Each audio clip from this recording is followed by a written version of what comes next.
Hi, Rhema. It's week 44, day 1 of our Bible narrative reading plan. Today we are in Matthew chapter 26, starting in verse 36. It's Thursday of Holy Week. It's the night before our Lord's crucifixion. We have been reading up to this night in the previous week's reading. We've seen the institution of the Lord's Supper. We know that Jesus and the disciples are in the upper room, but now they go to Gethsemane. They go to the Garden of Gethsemane, and Jesus tells his disciples to stay here, and he will go and pray. So he goes away to do that, and the text tells us that Jesus reveals to them that he is very sorrowful, even to the point of death. And he tells them to stay with him, to watch with him, and to pray, even as he's just a little bit away, and for them to watch and pray with him.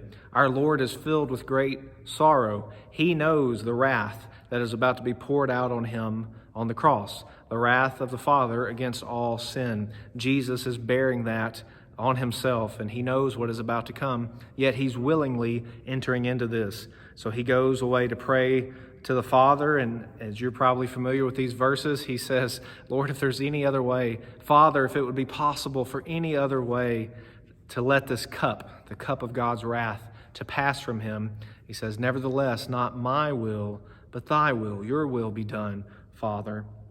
He prays, and then he goes back to the disciples, and they're sleeping, and then he goes away and prays again for the second time, saying a very similar thing, not my will, but your will be done, Father. And for a third time, he does this as well. The text tells us, verse 44, he's saying the same words again. Jesus is praying. He is filled with sorrow, and he takes his sorrow to the Father. The disciples are filled with sorrow. They don't understand everything, but they're increasingly growing sorrowful, and they manifest that through sleep. They can't even stay awake.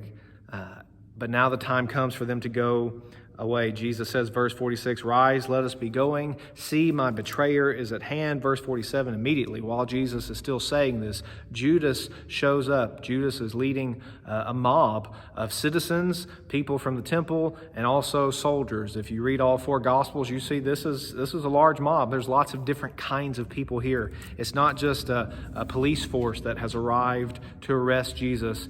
They're just regular citizens. They're priests and officials from the temple, and people who are just angry. A wild mob has come to arrest Jesus. And Judas is leading them. He signifies to the arresting officers that this is the one. He kisses Jesus, signifying that this is the one.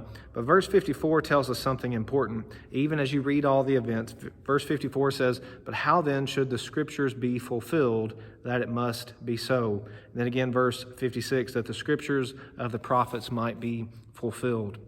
Jesus knows what's going to happen. Jesus willingly enters into all of this, the beating, the torture, the flogging, every bit of the shame and the scorn that he's about to receive, and worst of all, the wrath of God poured out on him. He knows what's coming. The scriptures have prophesied about this, but Jesus willingly goes to the cross for you and for me. Here's a summary of today's reading.